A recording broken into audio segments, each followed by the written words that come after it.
tu as tout payé pour nous à la croix, une portion de l'Écriture avant d'aller au message. Nous allons lire l'Écriture en Psaume 73, verset 28. Nous approcher de Dieu, c'est un bonheur, c'est notre bénédiction. Psaume 73, verset 28. Pour moi, m'approcher de Dieu, c'est mon bien. Je place mon refuge dans le Seigneur, l'Éternel, afin de raconter toutes tes œuvres. Pour moi, m'approcher de Dieu, c'est mon bien. Je place mon refuge dans le Seigneur, l'Éternel, afin de raconter toutes tes œuvres. Et pour nous prier avant d'aller la parole, nous bénissons ton nom, notre Dieu.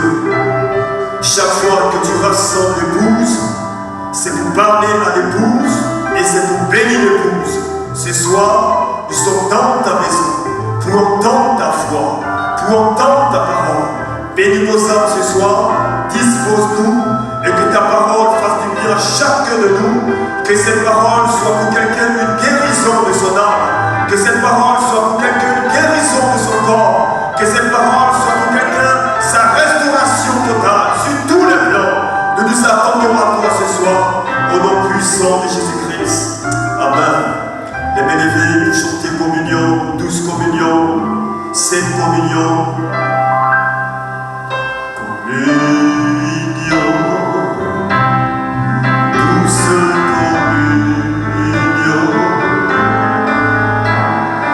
communier avec toi, c'est là tout mon désir. Communion, cette communion, Seigneur, je désire communier avec toi. Oh, chante communion, communion, douce.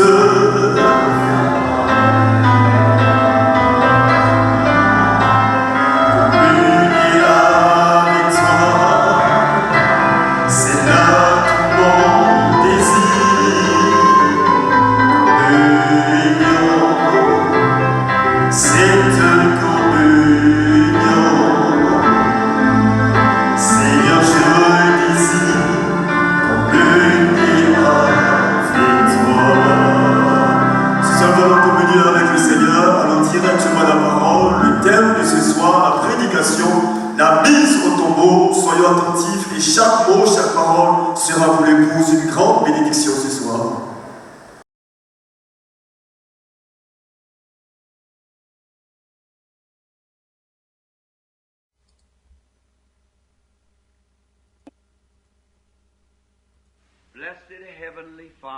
Père Céleste béni,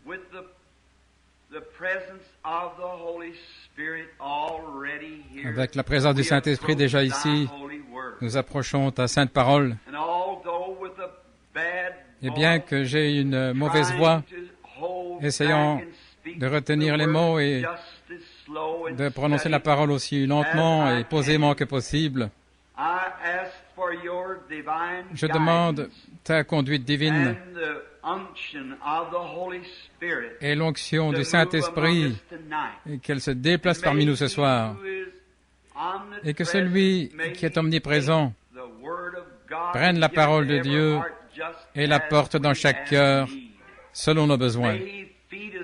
Qu'il nous nourrisse ce soir avec les bonnes choses de Dieu.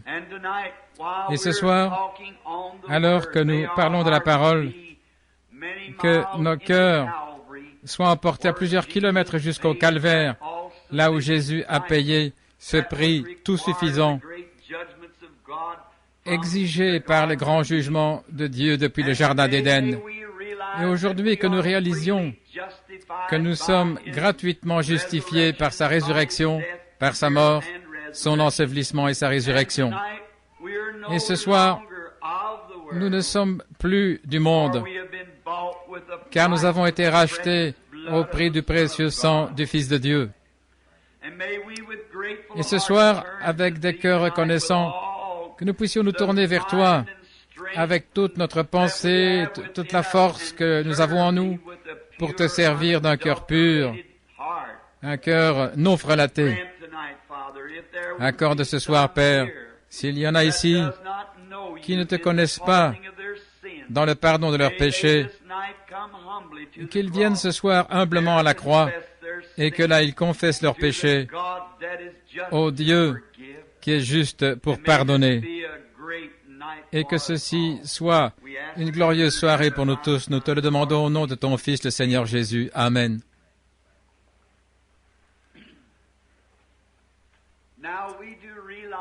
Maintenant, nous réalisons qu'il n'y a personne sur la terre qui soit capable suffisamment de prendre la parole de Dieu et de la révéler. Car la parole est écrite par inspiration. Le Saint-Esprit est l'auteur de la parole.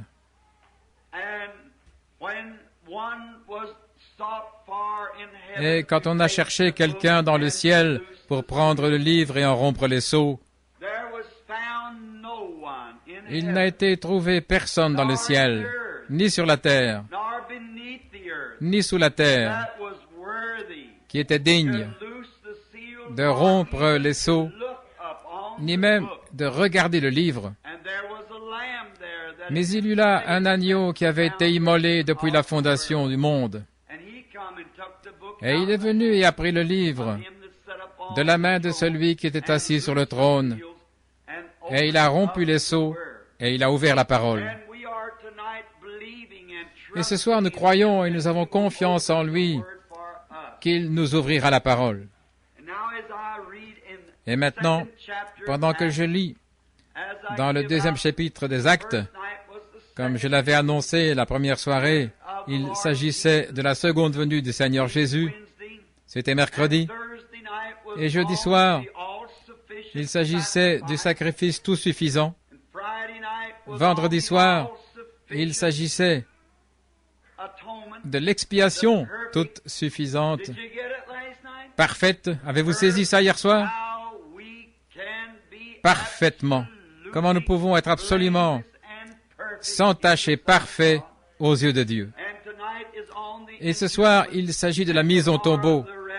Et demain, il s'agira de la résurrection, telle que les jours se suivent. J'ai choisi ce soir, comme écriture,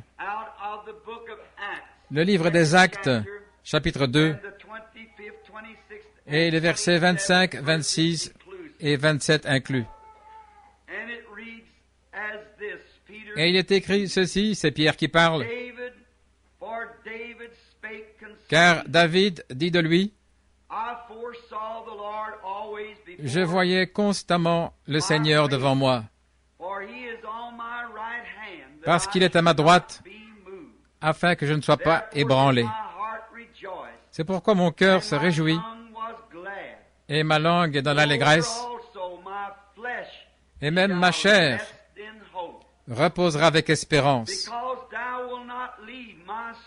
car tu ne laisseras pas mon âme en enfer, et tu ne permettras pas que ton sein voie la corruption. » Quel beau texte pour ce soir, pour avoir le contexte de Jésus dans la tombe. Nous voulons attirer d'abord votre attention sur l'infaillibilité de la parole de Dieu. Dieu tient sa parole à la lettre. Et ce soir, nous voulons fixer nos pensées là-dessus, sur le fait que Dieu garde sa parole. Nous pouvons être certains que tout ce que Dieu a dit dans sa parole est la vérité. Et la foi ne repose pas sur les sables mouvants des idées d'hommes ou de la théologie de l'homme, mais elle trouve son lieu de repos final sur le roc immuable de la parole éternelle de Dieu. La parole, quand Dieu l'a dit, alors c'est pour toujours la vérité. Il ne peut jamais retirer cela et dire « Je ne voulais pas dire ça ». Moi, je peux dire des choses et vous pouvez dire des choses.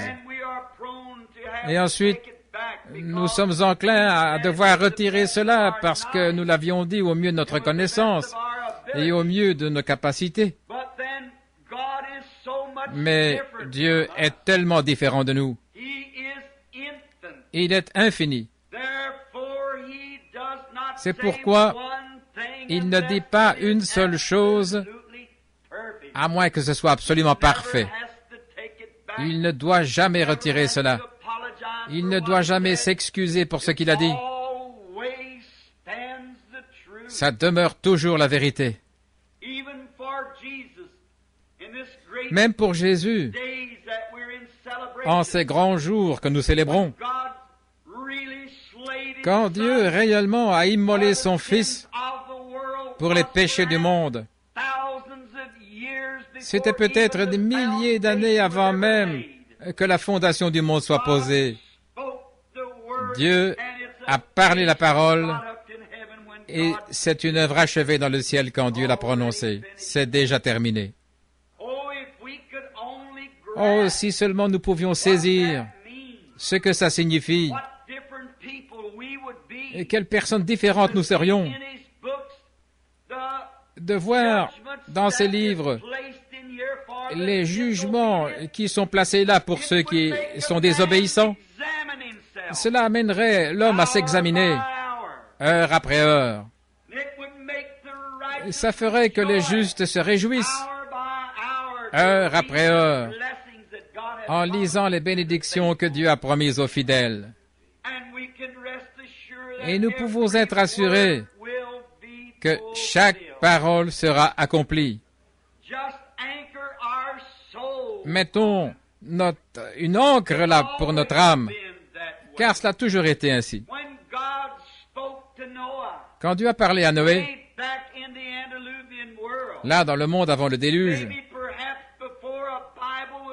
peut-être même avant qu'une Bible ne soit écrite ou celle-ci, qu'elle soit écrite, Dieu a dit à Noé qu'une tempête allait venir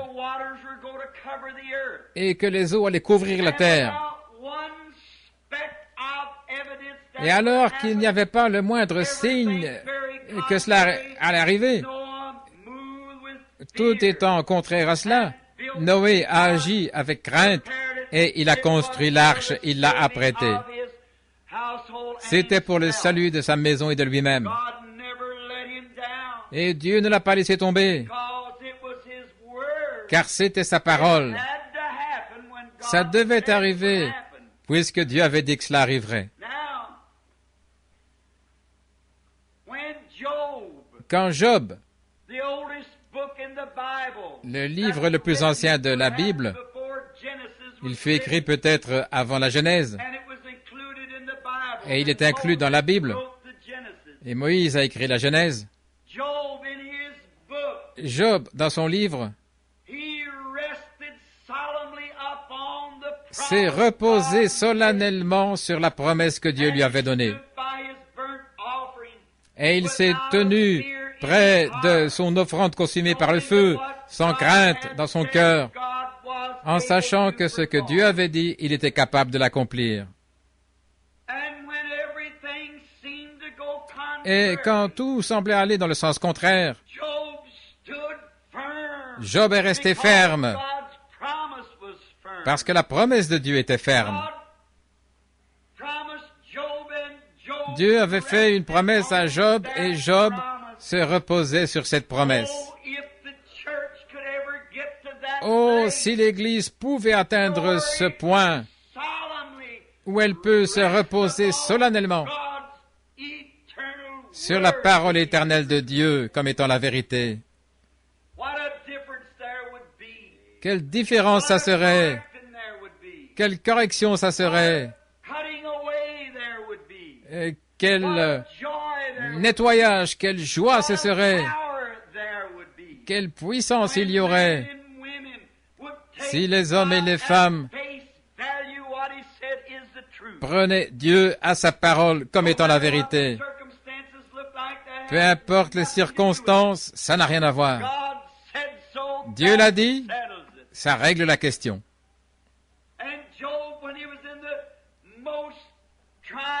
Et Job, quand il passait par le moment de la plus grande épreuve de toute son expérience, alors qu'il avait été trouvé juste devant Dieu, même Dieu a dit qu'il était parfait. Et il n'y avait personne comme lui sur la terre. Et Satan a eu le privilège de le tenter en disant, « Je l'amènerai à te maudire en face de toi. » Et il a presque ôté la vie à Job.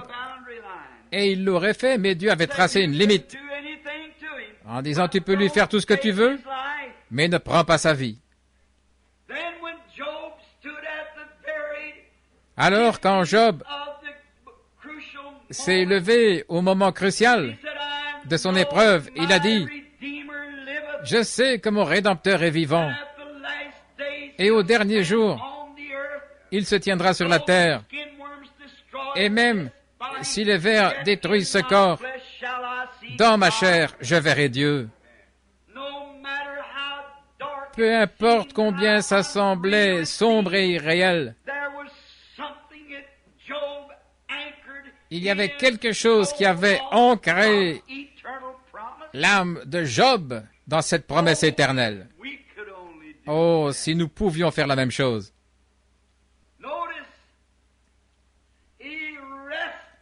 Remarquez, il s'est reposé sur cette promesse. Je sais que mon Rédempteur est vivant. Et je veux que vous remarquiez, pour ce que je souhaite dire après, que Job a désigné l'endroit où il devait être enseveli. Et quand Job est mort, c'est là qu'il fut enseveli. Il y eut un autre homme, du nom d'Abraham, qui a pris Dieu au mot, à sa parole. Et il croyait Dieu. Et il a appelé les choses qui étaient contraires à la promesse que Dieu lui avait faite, comme si elles n'existaient pas. Il a pris Dieu à sa parole. Et alors que les jours sont passés, les semaines et les mois, et même les années se sont écoulées, Abraham n'a pas été ébranlé. La Bible dit qu'il ne chancela point par incrédulité concernant la promesse de Dieu, mais il fut fidèle, donnant la louange au Seigneur. Alors que chaque jour tout semblait devenir plus difficile chaque jour, mais plutôt que de devenir plus faible, chaque jour Job devenait plus fort. Oh, quelle assurance bénie nous avons! Quand les difficultés semblent surgir pour rendre impossible ce que Dieu a promis, au lieu de nous effrayer et retourner dans le monde, nous devrions tenir plus ferme que jamais sur le « Ainsi dit le Seigneur ». Ça devrait régler la question quand Dieu l'a dit. Et Abraham appela ces choses comme si elles n'étaient pas, parce qu'elles étaient contraires à la parole. Et quand Abraham a perdu sa bien-aimée, Sarah, après plusieurs années de vie commune, il acheta une portion de terre près de l'endroit où Job avait été enseveli, et là, il ensevelit Sarah. Vous vous demandez pourquoi? Ils étaient des prophètes. Ils avaient déjà vu la chose, ils avaient contacté Dieu. Et quand Abraham est mort, il fut enseveli avec Sarah. Maintenant, il ne voulait pas que ces gens-là lui donnent gratuitement cette terre. Il l'a acheté devant des témoins. Quel beau type du baptême! Il l'a acheté devant des témoins pour que ce soit établi que c'était sa possession. Oh, c'est ainsi qu'un véritable croyant devrait venir. Il ne devrait pas se glisser furtivement dans un coin, mais il devrait se tenir là, devant témoin. Je suis un témoin du Seigneur Jésus et du Saint-Esprit et de ses grandes œuvres, d'autant plus que nous voyons le jour mauvais approcher. Et ensuite, quand le fils d'Abraham, Isaac, la promesse devait lui être faite, et quand Isaac est mort, il fut enseveli avec Abraham. Et Isaac engendra Jacob, et quand Jacob mourut très loin en Égypte, mais remarquez, avant sa mort, il avait dit à son fils Joseph, qui était prophète, « Viens ici, mon fils, et mets ta main sur ma hanche estropiée. » Car souvenez-vous qu'il avait été estropié après que l'ange du Seigneur l'avait frappé à la hanche. Et depuis ce jour-là, il boitait. Il a dit, « Mets ta main sur ma hanche et jure-moi par le Dieu de nos pères que tu ne m'enseveliras pas ici en Égypte. » Pourquoi? Oh, ils avaient la parole, ils avaient la révélation. Et puis je m'arrêtais ici pour dire que l'Église du Dieu vivant est bâtie sur la révélation divine, pas sur une dénomination ou des organisations, pas sur des credos ou des doctrines, mais sur la vérité spirituelle révélée du Dieu vivant. Abel dans le jardin d'Éden avait cela quand l'Église a commencé. Comment savait-il que c'était un agneau? Pourquoi n'a-t-il pas amené des fruits comme Caïn? Mais cela lui fut révélé. Un jour Jésus parlait, il a dit, « Qui dit-on que je suis, moi, le Fils de l'homme ?» Certains disent, « Tu es Moïse, Élie, ainsi de suite. » Mais il a dit, « Mais qui dites-vous que je suis ?» Vous voyez, ça ne repose pas sur ce que quelqu'un d'autre pense, mais ce que vous savez être la vérité. Qu'est-ce que vous dites? Cette question serait posée à chacun d'entre nous en face ce soir. Que dites-vous? Et Pierre, rapidement, a pris la parole sans hésitation. Tu es le Christ, le Fils du Dieu vivant. Comme Jésus connaissait les secrets des cœurs, car il n'était personne d'autre que Jéhovah manifesté dans la chair, il a dit, « Tu es heureux, Simon, fils de Jonas, car la chair et le sang ne t'ont pas révélé cela, mais c'est mon Père qui est dans le ciel qui te l'a révélé. Et sur ce roc, je construirai mon Église, et les portes du séjour des morts ne prévaudront point contre elle. » Et nous qui sommes venus, nous les luthériens, nous voulons marcher par la foi. Nous les méthodistes, nous voulons crier pour l'avoir. Et vous les pentecôtistes, vous voulez parler en langue pour l'avoir. Mais c'est à 10 millions de kilomètres. C'est une révélation divine du Seigneur Jésus-Christ, la personne de son être rendue manifeste dans le cœur. Sur ce roc, je bâtirai mon Église, et les portes du séjour des morts ne prévaudront point contre elle.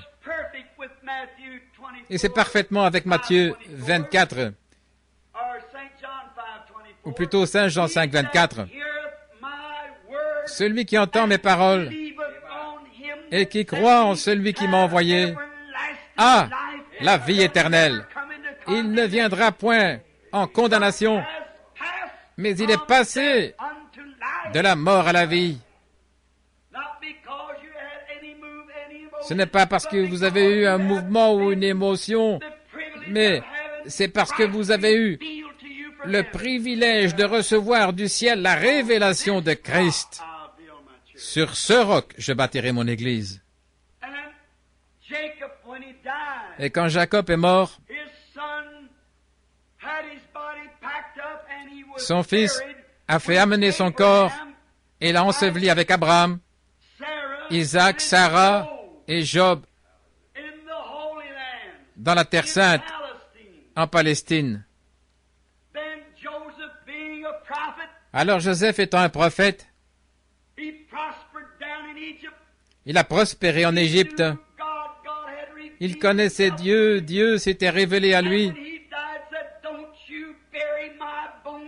Et quand il est mort, il a dit, n'enterrez pas mes os ici. Mais un jour, Dieu vous visitera certainement. Pourquoi il se reposait solennellement sur la parole de Dieu qui avait été donnée à Moïse. Ils serviront cette nation pendant 400 ans, mais je les ferai sortir. Il se reposait solennellement sur la parole. Et quelle belle illustration nous avons là. Si vous remarquez, chaque Hébreu qui passait, le dos tout meurtri par les maîtres d'esclavage là, et quand il voyait les os de son prophète Joseph, il savait qu'un jour ils allaient sortir. En effet, ces os étaient restés là comme mémorial, qu'un jour ils sortiraient. Ça fait 15 ou 18 ans, quand Billy Paul était un petit garçon d'environ 5 ans. Un matin de Pâques, nous avions une petite fleur que nous amenions à la tombe de sa mère à l'aube, juste au moment où le soleil apparaissait. C'était juste avant le lever du soleil, après quoi nous allions au culte. Et comme nous nous dirigions vers la tombe, le petit garçon ôta son chapeau alors que nous nous dirigions vers l'endroit où sa petite sœur et sa mère avaient été ensevelies. Et il commença à pleurer. Et il a dit, « Papa, maman se trouve-t-elle là dans ce trou ?» Et j'ai dit, « Non, mon fils, elle ne se trouve pas là dans ce trou. Elle est 1 million de fois en meilleure condition que toi et moi. » Et il a dit, « Est-ce que je reverrai maman ?» Et j'ai dit, « Par la grâce de Dieu, si tu le désires, tu pourras la revoir. » Il a dit, « Est-ce que son corps va sortir de cette tombe ?» J'ai dit, « Chérie, ferme les yeux et je vais te raconter une petite histoire. » Il y a des centaines d'années, une tombe a été laissée vide.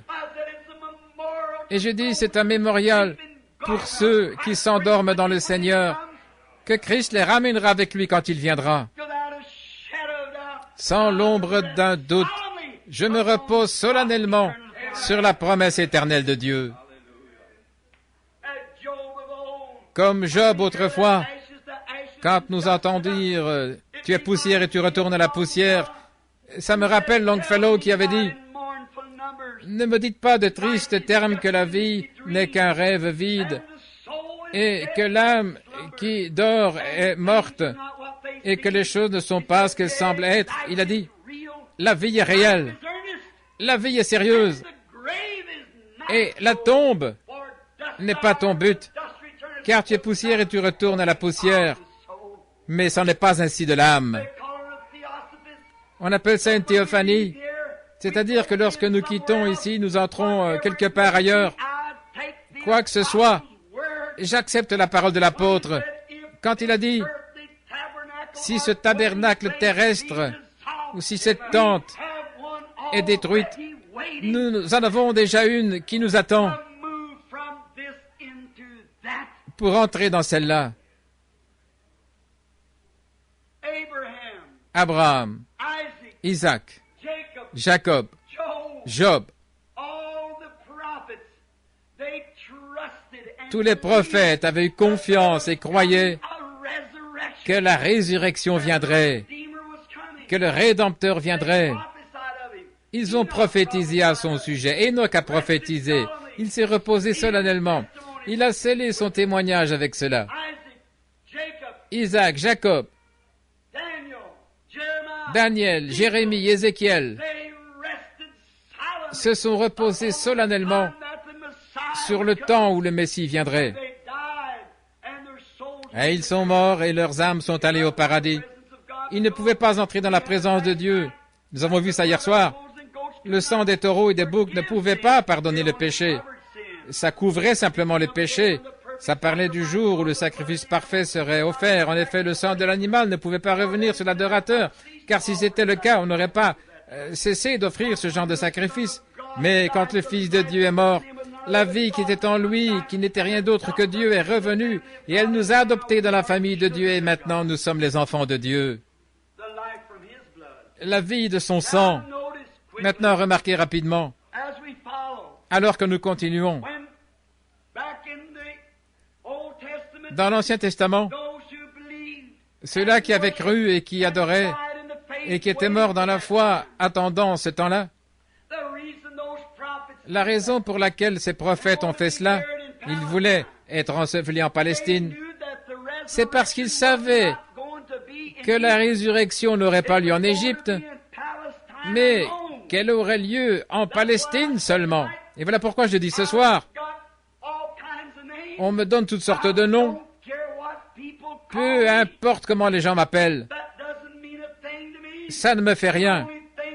La seule chose que je veux, c'est de savoir ceci, c'est que je suis mort et que ma vie est cachée en Christ à travers Dieu et que je suis scellé du Saint-Esprit afin que lorsqu'il m'appellera du milieu des morts, je réponde en ce jour-là. Ensevelissez-moi en Christ, car ceux qui sont en Christ, Dieu les ramènera avec lui en ce jour-là. Comment entre-t-on en Christ? 1 Corinthiens 12, 13, par un seul esprit. Nous sommes tous baptisés dans un seul corps et nous devenons des concitoyens du royaume de Dieu. Nous confessons que nous sommes des pèlerins étrangers sur cette terre, ne recherchant plus ces choses du monde, mais attendant la venue du roi béni pour qu'il prenne possession du domaine d'un océan à l'autre sans fin quand il viendra dans sa gloire. Certainement, nous attendons sa venue. Et je n'ai aucun doute dans mon esprit que c'est ce que Jésus avait à l'esprit quand il était ici sur la terre. C'était cette infaillibilité de la parole éternelle de Dieu. Car nous savons qu'en lui habitait la plénitude de la divinité corporellement. Toute la divinité était en lui. Il était à la fois Père, Fils et Saint-Esprit, mais il demeurait dans un corps humain. La théophanie de Dieu, la grande image de Dieu à laquelle il avait créé l'homme pour le placer sur la terre, il avait un corps. Dieu n'est pas dépourvu de corps, Dieu a un corps. Et ça a l'apparence d'un homme. Moïse l'a vu. Il a l'aspect d'un homme. Et ceci n'est qu'une image, mais tout sur la terre, la beauté, la douceur, la beauté de la terre, ce n'est que le reflet de quelque chose de loin meilleur qui nous attend lorsque nous quittons ce monde. Car tout sur la terre n'est qu'un reflet de ce qu'il y a dans le ciel. Tout ce qui est bon, tout ce qui est juste, tout ce qui est beau, les arbres, les oiseaux, tout n'est qu'un reflet de ce qu'il y a au ciel. Notre propre vie n'est qu'un reflet, ce n'est qu'une ombre. Et ce n'est pas la chose réelle, ce n'est que le négatif. Il faut la mort pour développer la photo, pour nous ramener à la théophanie d'où nous venons. Alors à la résurrection, nous serons à sa ressemblance, dans un corps ressuscité. Comme c'est merveilleux, pas seulement merveilleux, mais c'est la vérité authentique et solennelle de la parole éternelle de Dieu, que nous soyons à sa ressemblance. Jésus était investi de toute la puissance de Dieu. Mais lorsqu'il a rencontré Satan, il n'a pas utilisé sa puissance. Il a fait référence à la parole. Voilà ce qu'il a fait. Il a dit, « Il est écrit, l'homme ne vivra pas de pain seulement, mais de toute parole qui sort de la bouche de Dieu. » Comment pouvez-vous alors déclarer que vous pouvez rester à la maison et être aussi bon chrétien que vous le seriez en allant à l'église? C'est pas possible. Lisez la parole. Le Saint-Esprit se nourrit de la parole. La Bible est le régime spirituel, alimentaire pour son Église. Et le Saint-Esprit est celui qui vous l'apporte et qui la place dans votre cœur. Et avec action de grâce, vous l'arrosez. Et chaque promesse divine produira exactement ce que Dieu a dit. C'est obligé, c'est sa parole, c'est sa vie. J'ai oublié que j'étais censé ne prendre qu'une demi-heure. Et ça me prend beaucoup de temps pour arriver à ce que je veux dire. Mais remarquez, Jésus, pendant la dernière ou les 2 dernières heures de sa vie, beaucoup de prophéties se sont accomplies. Quelqu'un m'a dit, frère Branham, telle chose doit d'abord arriver et telle autre. Et j'ai dit, ça pourrait arriver en l'espace d'1 heure. Si vous lisez le psaume 22 et que vous considériez l'heure à laquelle il est mort à la croix, j'oublie maintenant le nombre de prophéties remarquables qui se sont accomplies pendant les 2 ou 3 dernières heures de sa vie. Certainement. Ils m'ont percé les pieds, les mains. Mon Dieu, pourquoi m'as-tu abandonné? Et ainsi de suite, tel que David s'est écrié. Et puis autre chose, je voudrais que vous remarquiez la vérité, l'infaillibilité de la parole de Dieu. La Bible dit, il garde tous ses os. Aucun d'eux n'est brisé. Car dans le type de l'agneau pascal, l'agneau devait être sans défaut. Aucun de ses os ne devait être brisé. Et au moment où il était mort, ils se sont avancés pour lui briser les jambes avec un marteau, là. Et regardez ce moment très crucial. L'homme qui avait le marteau à la main, prêt à frapper ses jambes. Mais la parole de Dieu avait dit, pas un seul os de son corps ne sera brisé. Comment cela pouvait-il se faire? La parole de Dieu est éternelle. Si la parole de Dieu est tellement parfaite, ceux qui sont en Christ sont tout aussi sûrs de ressusciter qu'il y a une résurrection. Dieu est tout simplement tenu à sa parole de vous guérir autant qu'il est tenu de vous sauver, car c'est sa parole qu'il a promis. C'est la parole de Dieu. Et nous n'avons pas le droit d'en retrancher quoi que ce soit. C'est la vérité, croyez-la, peu importe ce qui arrive, croyez-la de toute manière. C'est ainsi que les autres ont dû la croire. Et nous n'en sommes pas dispensés. Dieu a donné la Palestine à Israël. Cependant, ils ont dû se battre pour chaque centimètre de terre. La promesse est à vous. Mais vous devez vous battre pour chaque centimètre que vous réclamez. Et le diable va veiller à ça, certainement.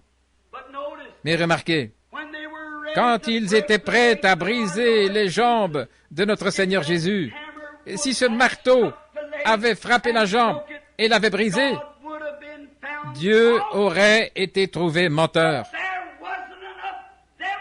Mais il n'y avait pas assez de démons dans les tourments pour faire que ce marteau frappe ce précieux corps.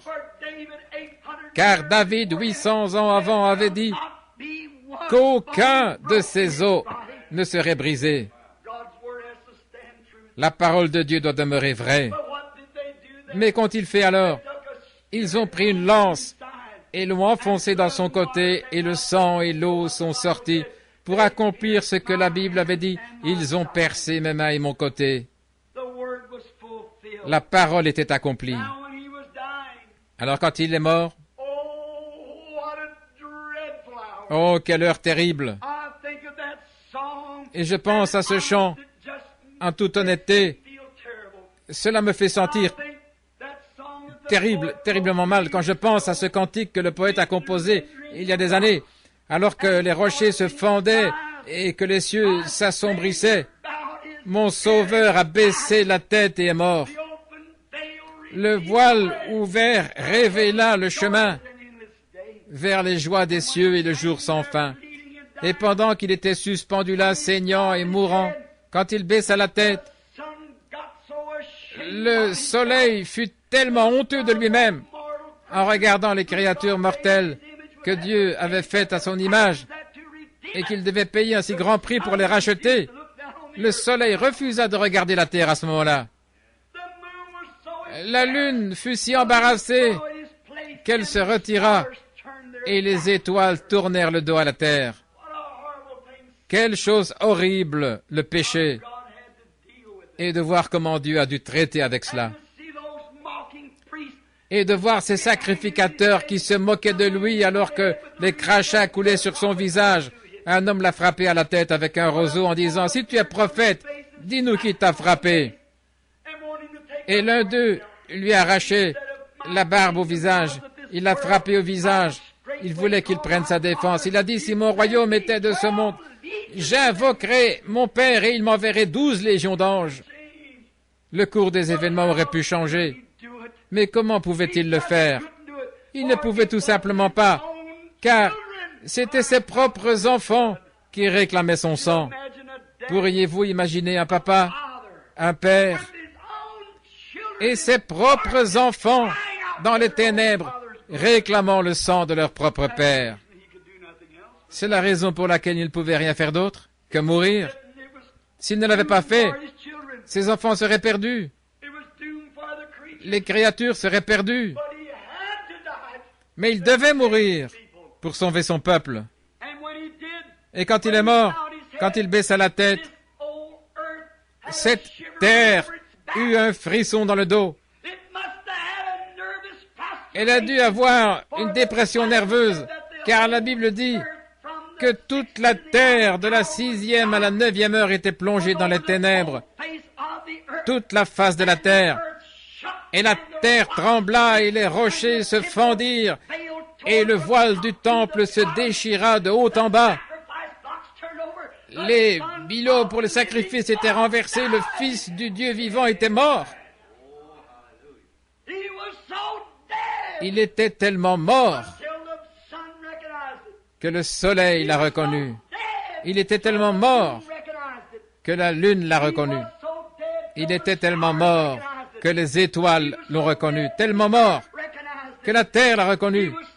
Il était tellement mort à ce point que les éléments l'ont reconnu et que les atmosphères l'ont reconnu. Tout devait reconnaître que c'était le Fils de Dieu, car la parole de Dieu ne pouvait pas faillir. La promesse de sa venue avait été donnée depuis le jardin d'Éden, que la semence qui écraserait la tête du serpent. Alors que lui est-il arrivé? Où est-il allé après qu'il eut quitté la croix, qu'il eut été mis dans la tombe de Joseph d'Arimathée? Il était si pauvre qu'il n'avait pas un endroit où poser la tête. Il était né dans une crèche, il traînait la mauvaise réputation d'être un enfant illégitime. Sur la terre, on s'est moqué de lui, on a ri de lui. Il a été l'objet de raillerie, on s'est moqué de lui, il a été rejeté. Et quand il est mort, il dut mourir de la peine capitale au milieu de 2 bandits. Et il n'avait même pas d'endroit où être enseveli. Et il fut enseveli dans la tombe d'un autre homme, le Dieu même du ciel venant sur la terre. Alors, qui pensons-nous être pour devoir endurer une petite souffrance? Pensez, mes amis, à ce qu'il a fait pour nous. Méditez là-dessus, les amis. Le soldat romain a dit, assurément cet homme était le Fils de Dieu. Le pécheur a dû le reconnaître. Judas a dit, j'ai livré le sang innocent. Il a dû le reconnaître. La terre entière a dû le reconnaître. Alors où est-il allé? Quand un homme meurt, est-ce sa fin? Non, monsieur. Il a dû mourir ainsi parce que la Bible de Dieu disait qu'il mourrait ainsi. Et il a fait confiance à la parole de Dieu. C'est pourquoi pendant sa vie, il a pu dire, détruisez ce temple et en 3 jours je le relèverai. Car David avait dit dans un passage de la Bible, sous inspiration, David, l'homme de Dieu, le prophète, qui était oint de la parole, je ne permettrai pas que mon sein voie la corruption, et je ne livrerai pas son âme au séjour des morts. Jésus a dit, détruisez ce corps, et en 3 jours je le relèverai. Il savait que la parole de Dieu ne pouvait pas faillir. Oh là là! S'il a pu se reposer solennellement sur cela, croyant que la parole de Dieu ne peut pas faillir, combien plus pouvons-nous nous reposer solennellement sur le fait que nous sommes nés de nouveau du Saint-Esprit et qu'il témoigne maintenant même dans notre cœur que nous savons que notre Rédempteur est vivant et qu'il reviendra un jour. Soyez assurés que ceux qui sont en Christ, Dieu les ramènera avec lui. Maintenant, remarquez, il était là, il savait que pas une seule cellule de ce corps-là ne pouvait se corrompre. La corruption s'installe après 72 heures. C'est la raison pour laquelle il n'a pas accompli les 3 jours. Il est mort vendredi après-midi, mais il est ressuscité dimanche matin. Mais c'était dans l'intervalle de ces 3 jours. C'est dans l'intervalle de ces 3 jours, parce qu'il s'était confié dans la parole de Dieu. Le voilà parti. Où est-il allé? La Bible dit qu'il est monté. Il est allé prêcher aux âmes qui étaient en prison, aux âmes qui ne s'étaient pas repenties lors de la patience de Noé. Son âme, son esprit, la théophanie de son propre être est descendue là. Voudriez-vous le suivre ce soir pendant quelques minutes? Voyons où il est allé. Juste en dessous des régions des êtres mortels se trouve le domaine de la puissance des démons. Et juste au-dessus de cela, il y a les âmes des injustes. Et en dessous de cela se trouve le domaine même de Satan, l'enfer. Puis, juste au-dessus de nous, il y a le Saint-Esprit. Ensuite, sous l'autel, se trouvent les âmes des justes. Ensuite, c'est Dieu lui-même. L'un va vers le bas et l'autre va vers le haut. Les 2 esprits sont ici sur la terre, influençant les gens de la terre. Et quand Jésus est mort, il est allé en bas. Je peux le voir ce vendredi après-midi après sa mort. Il frappe à la porte de la région des perdus.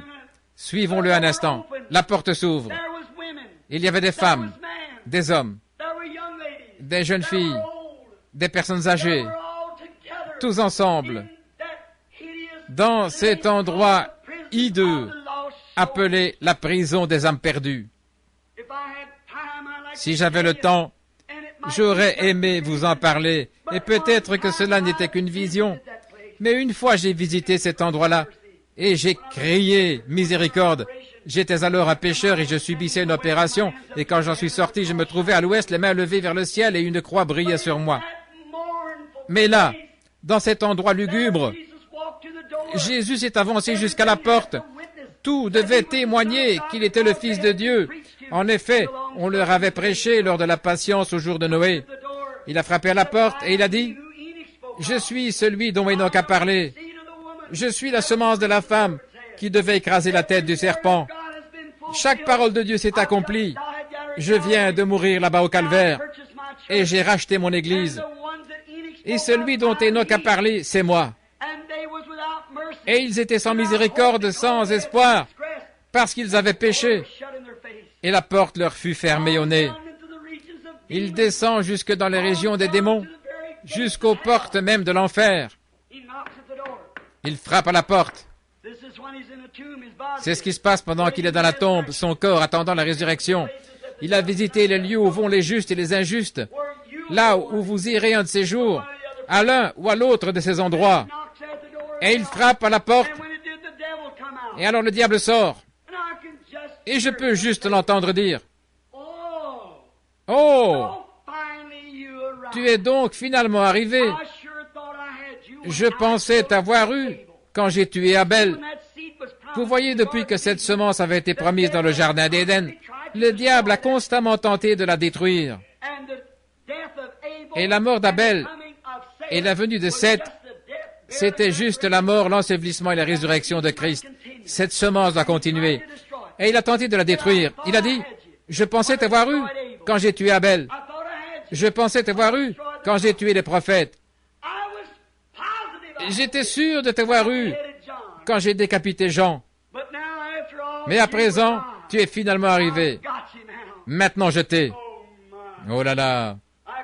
Je peux l'entendre dire, Satan, viens ici. Maintenant c'est lui le patron. Il étend la main.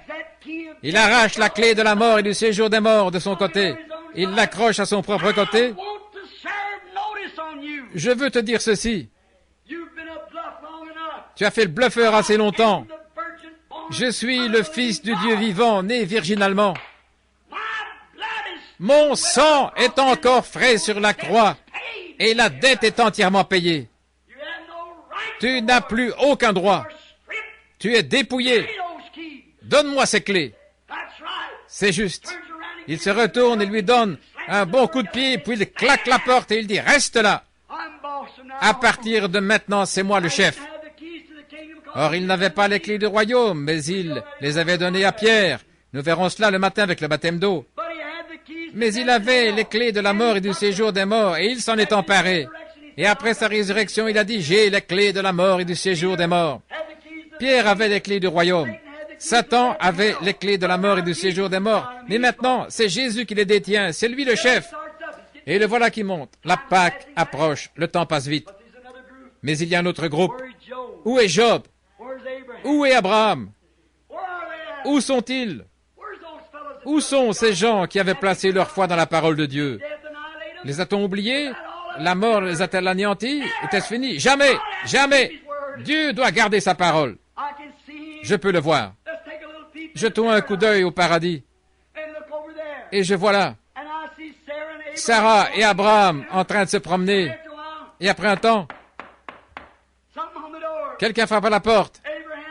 Abraham va ouvrir la porte et il dit, « Chérie, viens ici, regarde. Regarde ici. C'est le même homme qui s'est tenu avec moi là sous le chêne. Il est le Dieu d'Abraham. » Juste à ce moment-là, je peux voir Daniel regarder par-dessus l'épaule d'Abraham et dire, « C'est le roc qui s'est détaché de la montagne, aussi sûr que je me tiens ici. » Et je vois Job se lever et dire, « C'est mon Rédempteur au sujet duquel j'ai dit que je savais qu'il était vivant et qu'un jour il se tiendrait sur la terre. Mon corps n'est peut-être qu'une petite cuillerée de poussière, mais dans 15 minutes j'y serai de nouveau. C'est lui. » Ézéchiel regarde, et puis il dit, « J'ai vu cette même personne comme étant une roue au milieu d'une autre roue qui tournait tout en haut en plein dans l'espace. » Oh là là. Alors Enoch s'approche, et il dit, « Je l'ai vu venir avec ses saintes myriades pour exercer le jugement. » Les saints de l'Ancien Testament étaient là dans l'attente, certainement. Étant sous l'expiation par le sang, ils ne pouvaient pas entrer dans la présence de Dieu, le Dieu du ciel, parce que le sang des boucs et des brebis ne pouvait pas ôter le péché. Mais il a dit, « Mes frères, je suis celui que vous pensez que je suis. Je suis la semence de la femme. Je suis le fils de David. Je suis le fils de Dieu. Je suis celui qui est né virginalement. Mon sang a fait l'expiation pour cela. Vous avez attendu sous le sang des brebis et des boucs, mais à présent, mon sang a fait l'expiation, et vous êtes affranchis. Montons. C'est presque Pâques. Pensez-y. Ce soir, cela fait 1900 ans et quelques années. Et je peux entendre Abraham dire, « Seigneur, quand nous serons de nouveau dans nos corps, Sarah et moi aimions beaucoup cela. Ça te dérangerait que nous fassions, pour ainsi dire, une petite escale là sur la route? » Je peux l'entendre dire, « Bien sûr, certainement pas. Je vais rester avec mes disciples pendant environ 40 jours. Venez, voyez comment se présentent les choses maintenant. Et en ce glorieux matin de Pâques, nous prendrons ça ce matin, le Seigneur voulant, quand il est ressuscité des morts, la Bible dit, conformément à Saint Matthieu 27, que beaucoup des saints qui dormaient dans la poussière de la terre ressuscitèrent et sortirent des tombes. Qui était-ce? Abraham, Isaac, Jacob, Job, ceux qui par révélation spirituelle savaient qu'un jour le Rédempteur se tiendrait sur la terre. Ce sont eux les prémices de ceux qui dormaient. Ils sont entrés dans la ville. Je peux voir Sarah et Abraham, jeunes, beaux, pleins de vie, pour ne plus jamais vieillir, ni tomber malade, ni avoir faim, se promenant dans leur corps. Caïphe se tenait là disant, vous savez quoi? Il s'est passé quelque chose l'autre jour. Considérez tout simplement ce gâchis dans lequel se trouve le temple. Il nous faudra demander à quelqu'un de raccommoder le rideau. Remarquez ici cette caisse d'offrande renversée, que s'est-il passé? Cet homme était-il un astrologue? Dites-moi. Venez. Approche-toi, Joseph. Quel est ce jeune couple qui se tient là? Et Abraham dit à Sarah, Sarah, on nous a reconnus. Nous ferions mieux de disparaître. Ils apparurent à plusieurs. Ce n'était pas tout. Et pour terminer, regardez. Un jour, ils faisaient des visites. Abraham, Isaac, Jacob et tous les autres ont visité la terre, la patrie. Et quand Jésus est monté, frère Branham, est-ce un mythe? Pas du tout. Je vais vous montrer les Écritures dans un instant. Quand il a commencé à s'élever, les gens n'ont vu que lui. Mais les saints de l'Ancien Testament étaient avec lui. Car la Bible dit qu'il a emmené des captifs et a fait des dons aux hommes. Et je peux le voir tandis qu'il monte et qu'il se joint avec son Église. 2 anges de l'orchestre qui jouaient de la musique sont revenus là et ont dit, « Vous, hommes de Galilée, pourquoi vous arrêtez-vous à regarder au ciel? Car le même Jésus qui a été enlevé au ciel reviendra. » Certainement, ils se sont empressés de rejoindre la procession. Et Jésus et les saints de l'Ancien Testament ont traversé les cieux. Ils ont dépassé la lune, ils ont dépassé le soleil, ils ont dépassé les étoiles. Et quand ils furent en vue de ces grands et beaux cieux blancs, les saints de l'Ancien Testament s'écrièrent en citant l'Écriture, « Élevez-vous, portails éternels, élevez-vous !»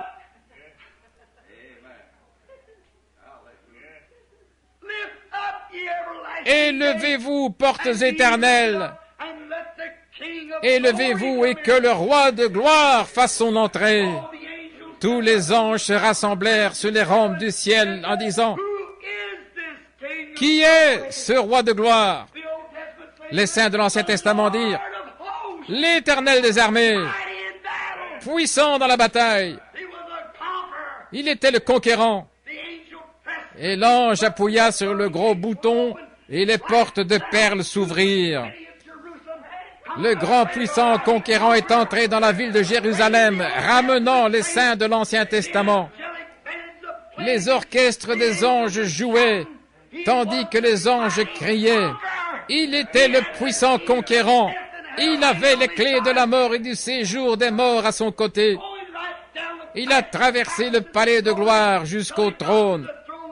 Et il dit là, « Père, les voici.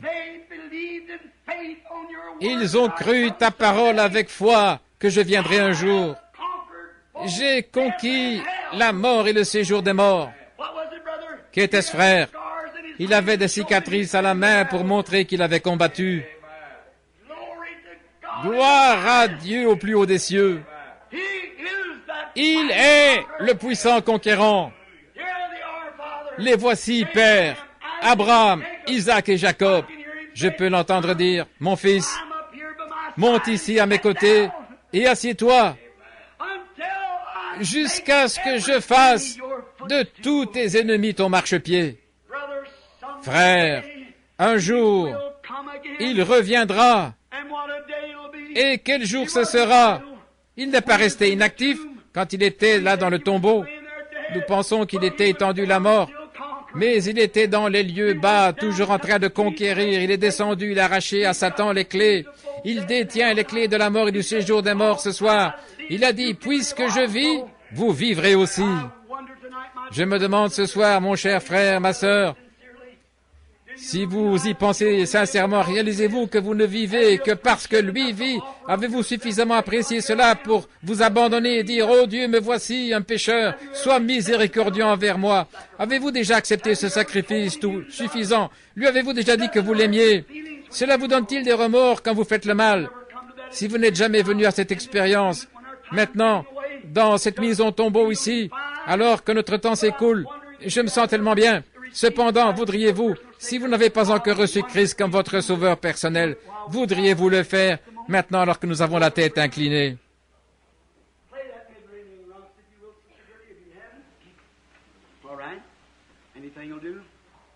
Si vous voulez jouer, sœur, avec la tête inclinée, je vais vous poser une question sincère.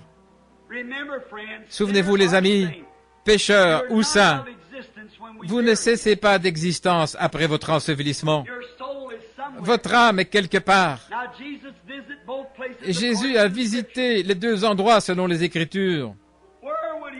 Où vous trouverait-il si vous mouriez ce soir? Est-ce que ce serait la porte de miséricorde qui vous serait fermée au visage parce que vous l'avez rejeté? Souvenez-vous, non seulement il est le sauveur, mais aussi il est juge. Maintenant, c'est vous le juge. Comment le jugez-vous? Laissez-le être votre sauveur maintenant. Une petite histoire me vient à l'esprit.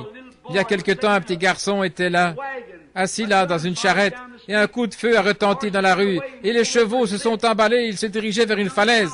Un jeune cow-boy a couru arrêter les chevaux, juste avant que la charrette ne tombe du haut de la falaise, car il y avait un enfant à bord. Il a sauvé la vie au petit. Plusieurs années après ça, ce même garçon se tenait devant le tribunal. Il avait commis un crime. Il avait pris le mauvais chemin. Il était coupable, il buvait, il jouait, il avait abattu un homme. Il était coupable. Il était coupable. Et le juge s'est levé, il a dit, « Je vous condamne à la pendaison jusqu'à ce que votre vie mortelle soit partie. » Ce jeune homme a dit, « Monsieur le juge !»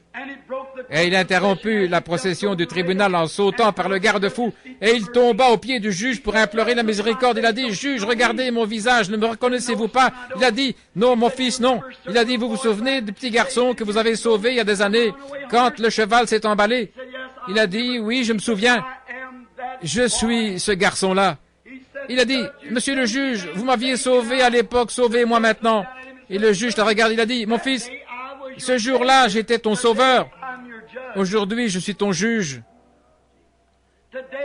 Aujourd'hui, il est votre sauveur. Vous, pécheurs, demain, il pourrait être votre juge. Pensons-y maintenant. Alors que la musique joue et que tout le monde prie, là dans la prière avec Dieu, maintenant rapidement, vous qui voulez accepter Christ comme votre sauveur personnel, dites, « Oh Dieu, sois miséricordieux envers moi, un pécheur, je désire venir par le sang versé.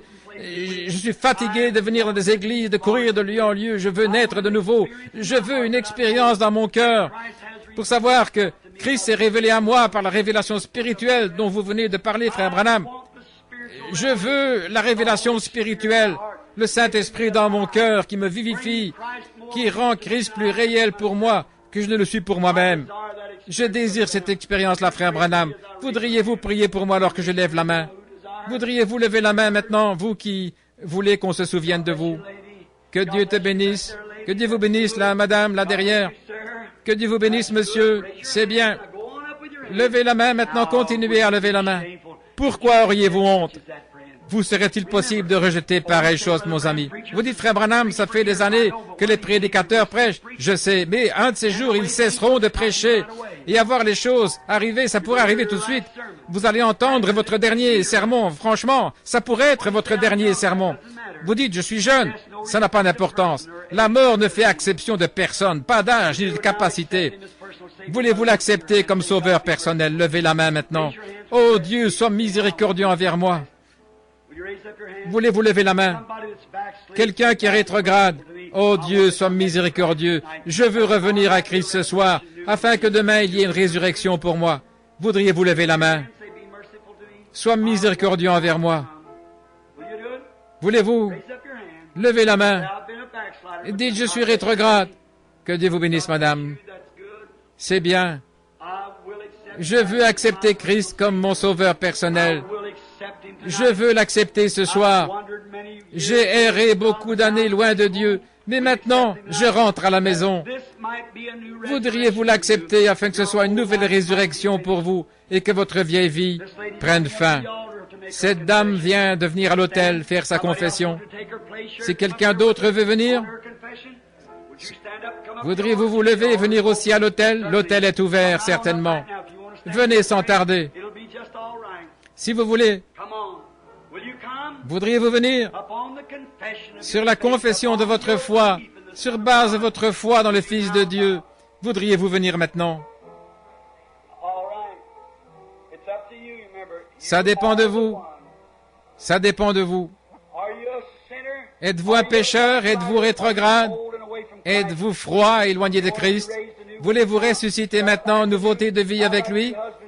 Comment est-il de vous, mari et femme, qui êtes en désaccord depuis longtemps, vous disputant à la maison, là, ne voudriez-vous pas venir arranger cette chose avec Dieu et l'un avec l'autre maintenant? Faites de Pâques une vraie Pâques. Commencez un nouveau foyer. Qu'en est-il de vous qui n'avez jamais prié à la maison? Vous qui rentrez simplement chez vous après l'église et qui essayez de vivre de votre mieux? Vous qui n'avez jamais réuni votre famille pour prier? C'est la raison pour laquelle nous avons la délinquance juvénile et les choses comme nous avons. C'est la raison pour laquelle les foyers américains sont brisés.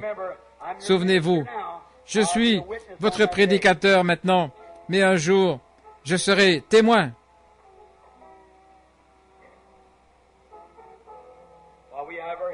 Alors que nous avons la tête inclinée pour la prière, notre Père céleste béni, ce soir, nous t'apportons cet auditoire avec la solennité la plus sacrée. Nous nous approchons humblement de ton trône. Et après le message de ce soir, cette grande mise au tombeau, il ne se reposait pas silencieux. Son âme est allée dans la région là et a achevé l'œuvre de Dieu qui lui avait été ordonnée d'accomplir. Et demain matin, nous verrons où il est allé, dans les lieux élevés, ayant tout conquis par sa résurrection. Mais il est sorti le matin de Pâques pour notre justification. Et nous voyons qu'il a renvoyé le Saint-Esprit pour convaincre les hommes de péché. Et nous prions ce soir, Seigneur, de te souvenir de ceux qui ont levé la main. Que ce soir, leurs décisions viennent de leur cœur, décisions selon laquelle ils t'ont reçu et croient en toi. Et qu'ils soient scellés ce soir du sceau de la promesse, le Saint-Esprit. Accorde-le, Père, car nous te les confions avec le message de ce soir, qu'il bénisse ceux qui l'ont entendu. Seigneur, qu'ils l'amèneront avec eux chez eux et qui vont l'ancrer profondément dans leur cœur, qu'ils vivent de la parole de Dieu. Accorde-le, Père, car nous le demandons au nom de Christ. Amen.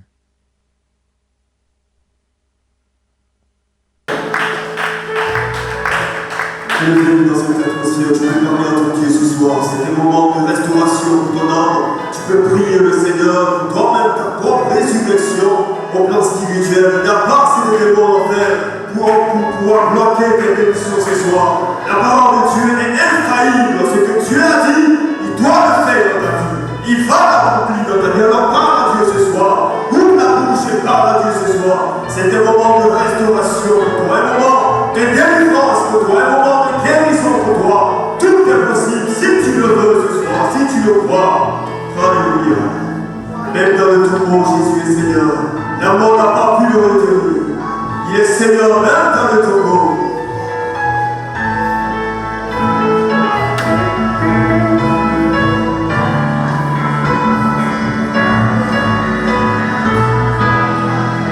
Oh, parle notre Dieu ce soir, peu importe la montagne, il a tout pouvoir dans sa main. Aucun esprit ne peut s'interposer au plan de Dieu dans ta vie. Ce que Dieu a déclaré pour toi, il va le faire. Peu importe le temps, sois ferme simplement.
serment de puissance, serment de victoire, serment de domination.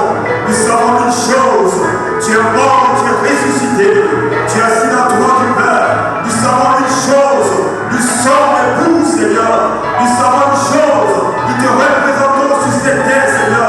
Nous savons une chose, en toi nous sommes plus que vainqueurs, parce que la parole qui est sortie de toi, elle est faillible, mon Dieu.